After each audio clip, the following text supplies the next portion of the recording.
मागच्या महानगरपालिकेत थोडक्यानी राहिलो होतो, 2च कमी पडले होते.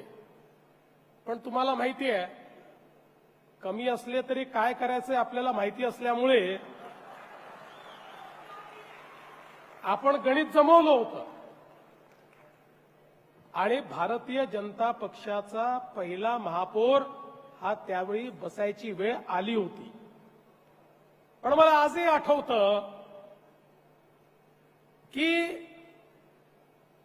मला फोन आला, एकनाथराव शिंदेजी जे आता आपले सहकारी आहेत आणि मिलिंद नार्वेकर यांचा फोन आला आणि ते म्हणाले, देवेंद्रजी आमची तुम्हाला विनंती आहे, आपली महायुती आहे,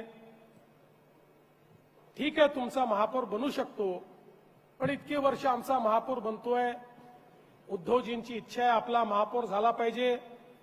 उद्धवजी खूप नर्वस झाले आहेत, ते खूप नाराज झाले आहेत, त्यामुळे आमची विनंती आहे की तुम्ही शिवसेनेला महापौर द्या. आणि आपण त्या ठिकाणी क्षणाचाही विलंब लावला नाही. माझ्या सगळ्या सहकाऱ्यांना मी बोलवलं, त्यांना विचारलं की काय करायचं.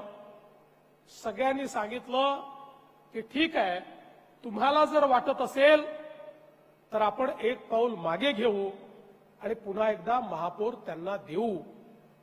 आणि आम्ही हा निर्णय केला की ठीक आहे, महापौरही तुम्ही घ्या, उपमहापौरही तुम्ही घ्या, स्थायी समिती अध्यक्षही तुम्ही घ्या.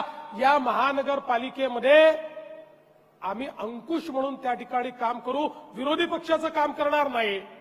पण तुम्ही कुठे चुकलात तर तुम्हाला लाईनीवर आणण्याचं काम हे आम्ही करू. आणि आपल्या हाती असलेला महापौर हा आपण शिवसेनेला, म्हणजे तेव्हाच्या शिवसेनेला, उद्धवजींच्या शिवसेनेला त्यावेळी देऊन टाकला. आपण तर मन मोठं दाखवलं, आपल्याला वाटलं मित्राकरता कधी बलिदानही करावं लागतं, ते आपण केलं.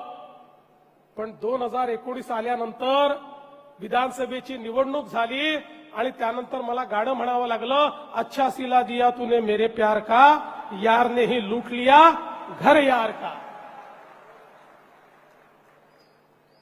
पण काही हरकत नाही, आपल्याला माहितीये आपण रडणारे नाही आहोत, लढणारे आहोत, लढणारे.